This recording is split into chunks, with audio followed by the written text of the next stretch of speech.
dulu. Gimana kabarnya hari ini? Alhamdulillah. Alhamdulillah. Sebelum kita mulai, saya cek kehadiran dulu. Ada yang nggak masuk hari ini? Siapa yang nggak masuk nih? Edward Paul. Kenapa Mas nggak masuk? Nggak tahu. Oh, nggak tahu. Oke. Mungkin nanti bisa dikontak ya, disuruh masuk karena kita udah di pertemuan terakhir, jadi minggu depan akan UAS dan juga ada tugas juga. Nah, hari ini sebelum kita mulai pembelajaran, kita berdoa dulu. Untuk ketua kelasnya siapa? Mas Wiko. Pak Dewi. Pak Isa. Mbak Iza. Mbak Iza. Oke, Mbak Iza bisa dipimpin doanya, Mbak. Berdoa mulai. Berdoa selesai. Amin, terima kasih Mbak Iza. Oke, jadi hari ini seperti didengerin dulu ya Mas ya. Seperti mata pelajaran saya, kita akan belajar tentang pembubutan. Lebih tepatnya kita akan belajar tentang faktor penyebab kegagalan dari hasil pembubutan. Nah, tujuan dari pembelajaran hari ini itu yang pertama adalah supaya kalian bisa mengidentifikasi masalah yang ada pada hasil pembubutan. Yang kedua, kalian bisa menganalisis penyebab dari gagalnya hasil pembubutan itu apa. Yang ketiga, kalian bisa menentukan solusinya. Jadi nggak cuma menentukan salahnya aja, tapi juga solusi perbaikannya. Dan yang terakhir, supaya nanti kalian bisa mempresentasikan hasil diskusi yang akan kita lakukan. Nah, boleh semuanya perhatiannya ke depan dulu ya, Mas Fernanda, Mas Nasruddin, Mas Hafiz, Mas Hagim, Mas Jintang. Semuanya tak sebut loh. Oke. Tolong diperhatikan dulu gambar di depan ini. Ada dua gambar, yang gambar sebelah kiri itu sesuai standar, yang sebelah kanan produk gagal. Kira-kira perbedaannya apa? Yang paling terlihat? Permukaannya. Permukaannya, oke betul. Ada jawaban lain?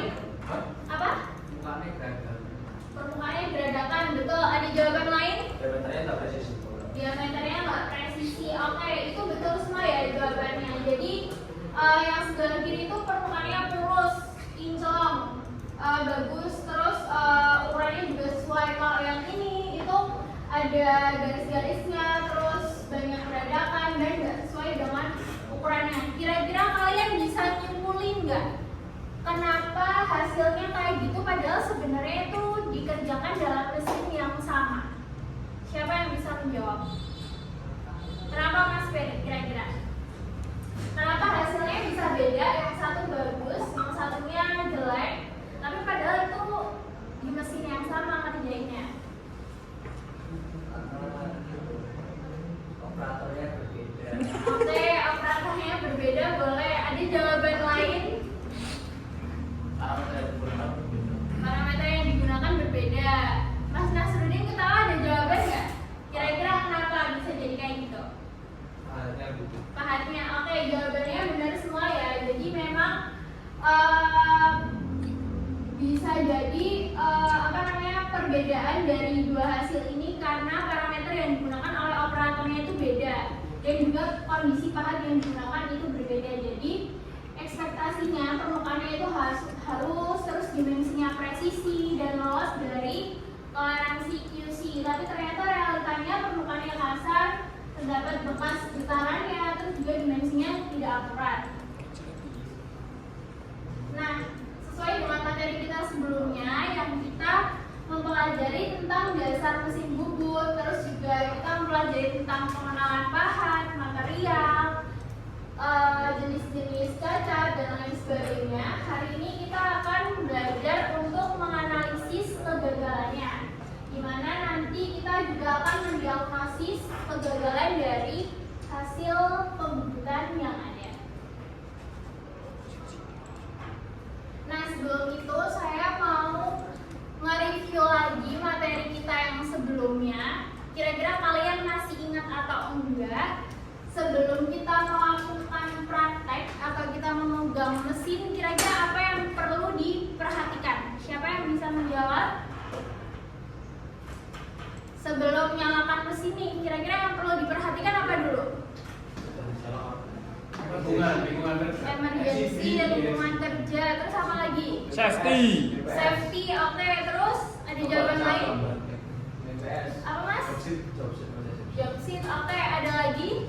kebersihan mesin. Kebersihan mesin, oke.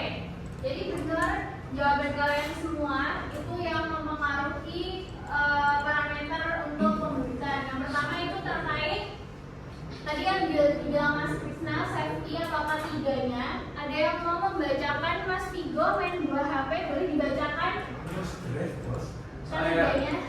Pilar 1, keselamatan di dalam kerja, fondasi mutlak sebelum mesin menyala. Bersama ada kacamata keselamatan untuk mencegah setiap germ atau chip.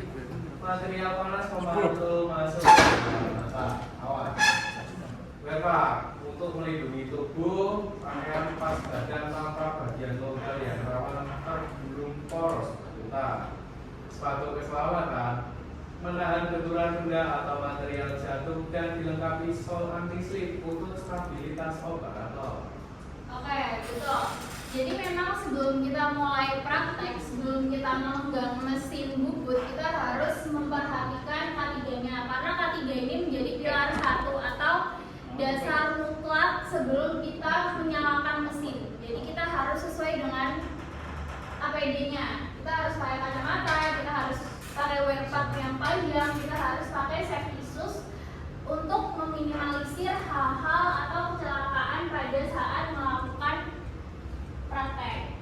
Nah, yang kedua itu ada presisi pengukuran. Boleh yang di belakang bacain tentang presisi pengukur. Presisi pengukuran alat jangka sorong fungsinya untuk pengukuran kasar hingga menengah. Toleransinya biasanya 0,05 hingga 0,02. Yang kedua ada mikrometer, verifikasi presisi tinggi hingga 0,01 mm. Oke, betul tadi yang udah dibaca sama Mas Krisna ya. Yang kedua itu yang perlu kita perhatikan adalah pengukuran. Dua gambar ini merupakan salah dua jenis alat ukur yang digunakan, yaitu ada jangka sorong yang sering sekali kita gunakan untuk pengukuran diameter dan lain sebagainya. Dan ini fungsinya untuk mengukur pengukuran dasar hingga menengah. Jadi bisa menggunakan skala radius dan ada skala utama yang ada di jangka sorong. Nah, biasanya jangka sorong ini itu toleransinya di 0,05 hingga 0,02. Lalu kita juga ada mikrometer. Nah, ini tuh next level dari si jangka sorong ini. Jadi udah level nggak paling tinggi sih, cuma di atasnya jangka sorong, di mana kepresisian dari mikrometer itu lebih tinggi dibanding jangka sorong karena toleransinya itu 0,01. Jadi operator itu diwajibkan untuk bisa menggunakan alat ukur dengan benar, karena kalau semisal cara penggunaan alat ukurnya salah, itu nanti bisa dijamin dimensi produknya itu akan tidak sesuai dan produknya bisa tidak sesuai dengan job sheet ataupun yang diminta oleh customer. Nah, selanjutnya itu ada parameter pemotongan. Mas Ferry boleh dibacakan? 3 parameter pemotongan. Yang pertama kecepatan potong KTP, yaitu putaran mesin, menentukan waktu proses dan tingkat keausan bahan. Yang kedua program makan atau speed, kecepatan pergeseran bahan berdampak langsung pada ketahanan atau keausan permukaan. Ketiga dalaman potong, tip of cut, tebal material yang dibuang mempengaruhi beban putaran mesin dan potensi gerakan. Getaran. Oke, bagus. Jadi memang pilar ketiga yaitu parameter pemotongan yang memang perlu kita perhatikan saat menggunakan mesin bubut, di mana kalian harus memperhatikan 3 hal ini, dari kecepatan potong, gerak makan, dan juga kedalaman potong. Karena kalau misal kalian nggak tahu caranya, udah dapat dipastikan bahwa nanti hasilnya gagal, nggak sesuai, entah nanti ukurannya jadi kecil, ngeblong, dan ataupun kayak yang di gambar awal tadi ada bekas-bekas getarannya kayak gitu. Jadi perlu diperhatikan dari kecepatan potongnya yang nanti bisa menentukan waktu prosesnya itu berapa lama. Lalu ada gerak makannya yang pasti itu berdampak langsung pada permukaan benda kerjanya. Kalau semisal kalian pengen menghasilkan benda yang mulus, halus, itu juga perlu diperhatikan dari berat makannya.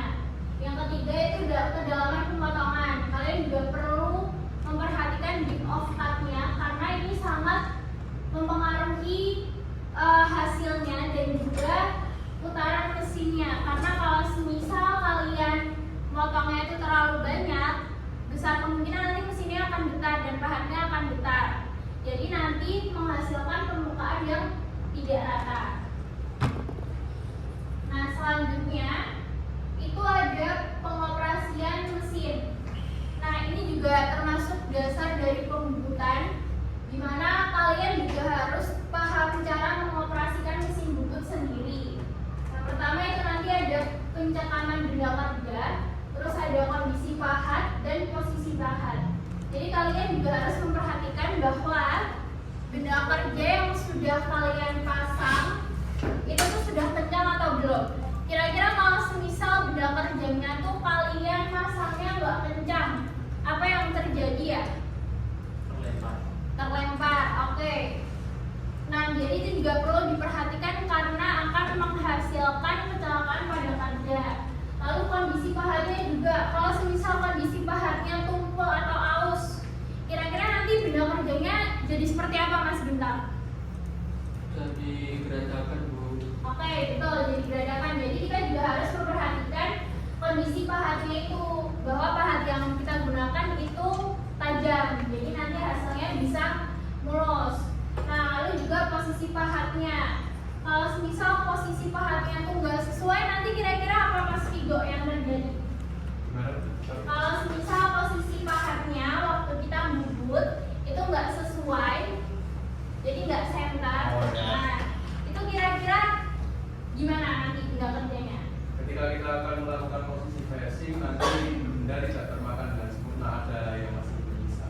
Nah, oke, betul. Jadi kita juga harus memperhatikan posisi pahat. Jadi kalian sebelum benar-benar memulai pembubutan itu harus kalian perhatikan dulu semuanya. Gitu. Nah, selanjutnya kita akan melakukan diskusi. Jadi nanti kalian semua membayangkan bahwa kalian sebagai investigator QC di sebuah perusahaan ya. Nanti kalian membayangkan itu dan kalian nanti menganalisis laporan yang kalian dapat terkait beberapa masalah dan kalian juga harus menentukan parameter apa yang membuat hal itu gagal. Nah, nanti langkahnya karena ini nggak ada benda fisiknya ya, jadi kita lompati nomor 1, kita langsung ke nomor 2. Nanti kalian mengidentifikasi akar masalahnya, permasalahannya itu apa. Selanjutnya nanti kalian merumuskan tindakan solusinya. Jadi kalian nggak hanya mendapatkan masalahnya aja, tetapi juga memberikan solusi. Nah, untuk pembagian tugasnya kita bagi menjadi 2 kelompok karena ini orangnya 8, jadi 4-4 ya. Mas Ferry, Mas Nasruddin, Mbak Iza, Mas Vigo, terus Mas Hagid, Mas Bintang, Mas Krisna, sama Mas Sapi jadi kelompok 2. Nah, nanti di kelompok 1 itu menganalisis tentang kegagalan dimensi, yang kelompok 2 tentang kegagalan permukaan. Oke, jadi soalnya ini boleh dibantu Mbak Iza membacakan kasus dari kelompok 1. Target diameter poros adalah 20 mm. Pasca operasi pengukuran menunjukkan aktual 24,5 mm. Status produk ditolak oleh quality control. Oke, jadi nanti kasusnya itu untuk yang perlu dicari ada masalah utama, penyebab, alat ukur yang digunakan dan juga solusinya. Untuk Mas Hafiz boleh dibacakan, ditaruh dulu handphonenya untuk kasus yang kedua. Untuk yang kedua itu penyebabnya, Bu. Gimana maksudnya? Kamu itu saya suruh bacain kasusnya. Pokoknya Astagfirullah. kegagalan permukaan. Untuk permasalahannya, saat pembubutan berlangsung, permukaan benda kerja menjadi sangat kasar dan muncul pada bekas getaran atau jatuh. Untuk temuannya, pahat telah halus dan pencekaman benda kerja kurang kuat. Oke, jadi nanti untuk studi kasus yang kedua yang dicari ada masalah utama, penyebabnya, faktor yang perlu diperbaiki dan juga solusinya ya. Kita langsung ke kelompok masing-masing. Mas, gabung ke sini Mas. Nggak penuh nih, kamu. Ayo. Cepat-cepat, gabung.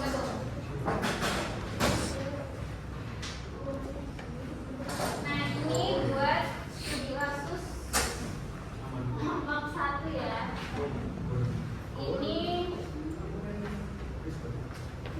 Ini yang studi kasus kelompok 2. Oke, jadi bisa didiskusikan. Waktu yang saya berikan 10 menit cukup? Ya, 10 menit ya, dimulai dari sekarang. Ini beda sama yang sama yang saya tampilkan. Baik.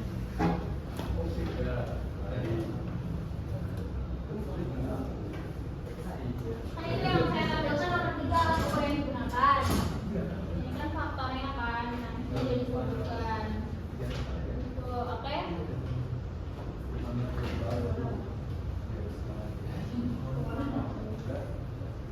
Kelompok 2. Kelompok 2 ada yang bingung?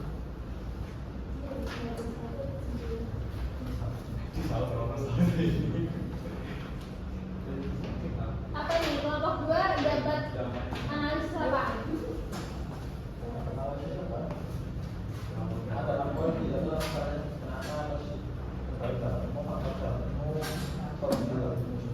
Oh, udah ketemu semua?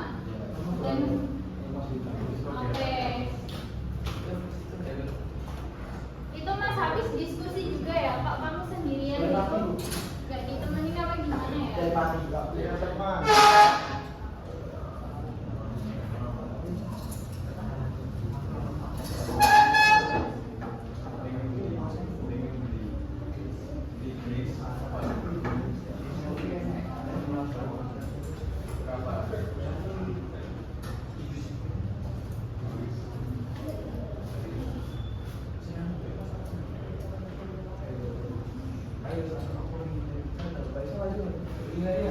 Sebentar itu kelompok 2 masih diskusi. Sebentar ya. Kalian sudah selesai? Atau ada yang mau ditanyakan? Sudah.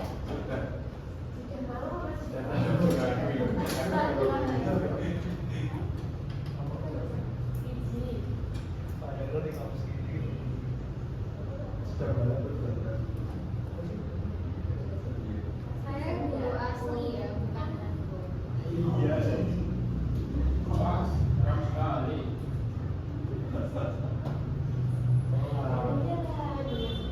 nanti ya Mbak Ida nyanyinya sebentar ya.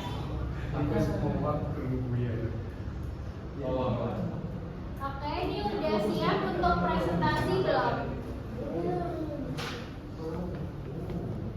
Kelompok ini udah siap untuk presentasi? Ini dulu kan Bu. Dari 1 ke 2. Ya, jadwal satu. Dari 1 ke nomor 2 terus. Ada apa di Prabowo ya? Astagfirullah, jangan bawa kali ke sini ya. Ayo, kalian sebelum itu udah selesai. Ini diskusi. Oh, diskusi terus loh. Diskusi terus. Kelompok 2 Kalian nggak mau soalnya maju. udah itu loh cuma 4 Orang nggak kelompok 1 dulu, kelompok 2 nggak mau maju Bu. Ya ayo. Oke, udah siap? Kelompok 1 siap. Satu-satu. Aku dikon tugas. Bagi satu-satu. Duh kok sih 10 menit? Jadi kan satu ya Mas.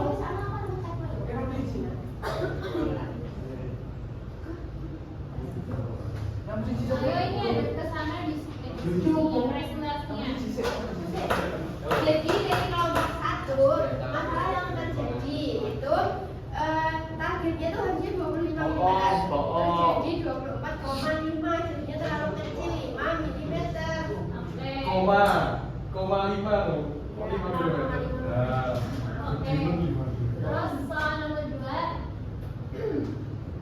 Apa penyebabnya? Nah, pahat yang digunakan itu ternyata sudah haus dan terpasang kurang kuat baca. Beneran loh, kamu. Sorry. Kamu belajar Oh iya. nggak tahu, Mas. Soalnya gitu sih. Apa penyebab? Nah, apa penyebabnya? Karena ukurannya tuh tidak sesuai toleransi yang ditetapkan sehingga tidak memenuhi standar kualitas. Oke. Terus selanjutnya, ini nomor 3 salah ya soalnya. Hah? Yang benar yang ada di kertas. Oh ya. Ada di Gurunya jahat. Gurunya jahat. Itu kalian yang tidak Gurunya benar. jahat. Gurunya ada asli gitu. Astagfirullahaladzim, kalian nanti saya nilai attitude 0 loh ya. Akhlak kelas. Saya kira ragu. Iya. Ini Ya, gimana nih? ini alat ukur yang digunakan ya.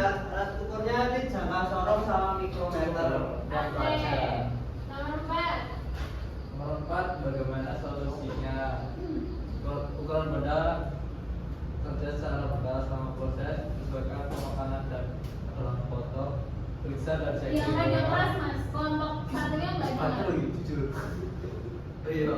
Ukuran benda kerja secara berkala selama proses, sesuaikan pemakanan dan kedalaman foto, periksa dan setting ulang posisi pahat atau offset, gunakan pahat yang tajam dan sesuai bahan. Terakhir, pastikan pengoperasian mesin sesuai prosedur. Oke, dari kelompok 2 ada tanggapan Ya, untuk tidak. tidak ada. Oke, Tidak. beri tepuk tangan dulu untuk kelompok 1. Boleh kembali duduk. Ayo duduk. Gak sudah. Gantian. Udah. Ya, gantian ya. Sudah. Kita gantian ke kelompok 2. Tapi sebelum itu tadi sudah benar ya jawaban dari kelompok 1, di mana masalah utamanya itu terdapat pada diameter poros yang berbeda dengan joksis, karena yang dimau sebenarnya 25 mm tapi ternyata aktualnya cuma 24, dan tadi sudah disebutkan juga penyebab dan juga solusinya. Sekarang kelompok 2, ayo maju dulu mas ganteng ini. Ayo gamenya tolong ditaruh dulu ya mas bintang. Ayo maju. Astagfirullahaladzim. Ini kelompok Udah, ini diambil aja, Bu. Ayo maju dulu. Ini diambil aja, Bu. Kamu saya kasih nilai 0 loh mas bintang. Bapak sudah biasa. Yang penting musyrek. Astagfirullahaladzim. Kamu saya glory. Apa sih ini, Bu? Apa ini? Karena itu solusi. Kenapa ini tidak timbul? Ayo kita presentasi. Nanti Mas Bagus bisa, kan? Satu dengerin dulu ya. Iya nih. Jadi masalah yang terjadi, itu ada setiap permukaan jadi kasar dan tempat bekas kendaraan atau jengkal. Apa penyebabnya? Pahat yang digunakan tidak haus, benda kerja, terpasang kurang kuat pada cat. Ini gerakan Selanjutnya apa ini kalau melihat hal sebelah itu maksudnya gimana ya? Oh, bosan. Yang mana? juga. Kondisi pahat, terus mencengkakkan benda kerja pada cat, parameter pemantauan yang digunakan. Itu faktor yang perlu diperbaiki. Terus solusinya? Solusinya Ini nggak memperhatikan Bu, gangguin dulu. Mas Kedua, Nas, dengan itu batu perhatikan ya. atau asa pahat, pasang atau ulang benda kerja yang meter, sesuaikan parameter pemotongan, terus melakukan pengukuran setelah proses untuk memastikan hasil. Oke, dari kelompok 1 ada tanggapan lain? ya Setuju. Setuju. Oke. Beri tepuk tangan dulu buat kelompok 2, boleh kembali ke tempat iya. iya. Kalian mulai jangan membuli guru ya. Ayo duduk. Astagfirullahaladzim. Iya. Duduk. Oke. Jadi betul tadi kelompok 2 ya. Dengan kasus seperti ini, di mana permukaan benda kerjanya itu kasar, tadi penyebabnya sudah disebutkan bahwa dikarenakan pahat naskahnya yang halus dan juga pencengkaman pendapat pada capnya itu kurang kencang, dan tadi juga sudah menyebutkan solusi yang akan dilakukan untuk perbaikan. Nah, jadi dari studi kasus yang sudah kita pelajari ini itu berkesinambungan juga dengan 4 pilar yang tadi sudah kita pelajari di awal. Nah, sebelumnya ada yang mau menyimpulkan tentang pembelajaran kita hari ini? Mbak Iza, Bu, katanya Bu. Bentar, Bu, Mbak Iza. Apa, Mbak?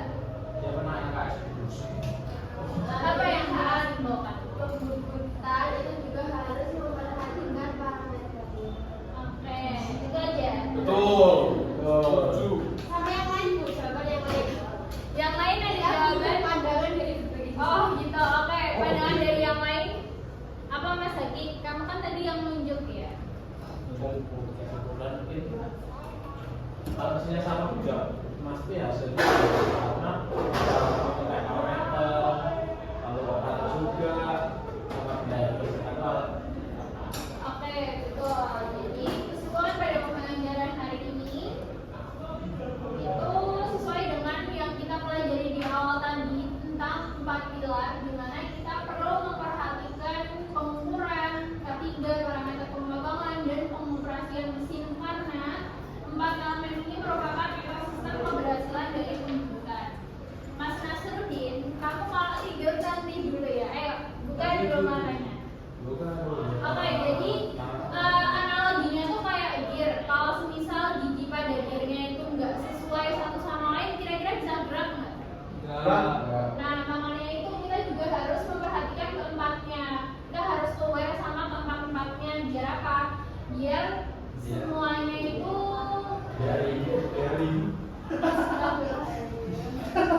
biar semuanya itu menghasilkan hasil yang baik ya. Biar semuanya menghasilkan hasil yang baik. Karena satu kesalahan pada satu elemen aja itu bisa menghancurkan seluruh sistem ataupun elemen yang ada dan menyebabkan kecacatan pada produk. Jadi 4 elemen ini tuh berkesinambungan. Gitu. Oke, paham? Oke. Karena kalian sudah pinter-pinter banget, jadi saya akan kasih tugas lagi.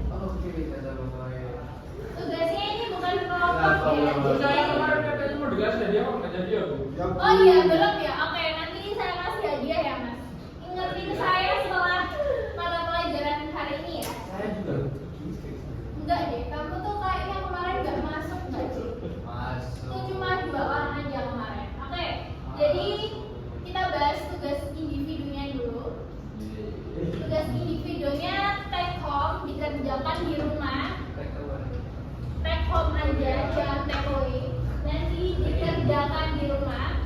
Kita presentasikan minggu depan, maju satu-satu. Jadi tugasnya itu mencari dan menganalisis sebuah jenis kegagalan atau cacat pada pembuatan yang terjadi di industri. Nah, nanti kalian ditulis nama cacatnya apa, penyebabnya apa, solusinya apa. Boleh dibikin, Mas didengerin dulu ya. Ya Bu, siap Bu. Nah, boleh dibikin tabel kayak gini, boleh ditulis tangan, boleh terserah kalian, pokoknya sekreatif kalian nulisnya seperti apa, oke? Paham ya tugasnya? Nanti untuk detail tugasnya saya kirim di WA, oke? Nah, sebelum itu saya ada quotes di sini. Kata-kata hari ini Oke, bacakan Mas Vigo. Apa kata-katanya? presisi bukan sekedar kebetulan, melainkan hasil dari perhitungan yang ketat dan kehati-hatian. Oke, jadi itu adalah quotes dari pembelajaran saya hari ini. Kurang lebihnya saya mohon maaf.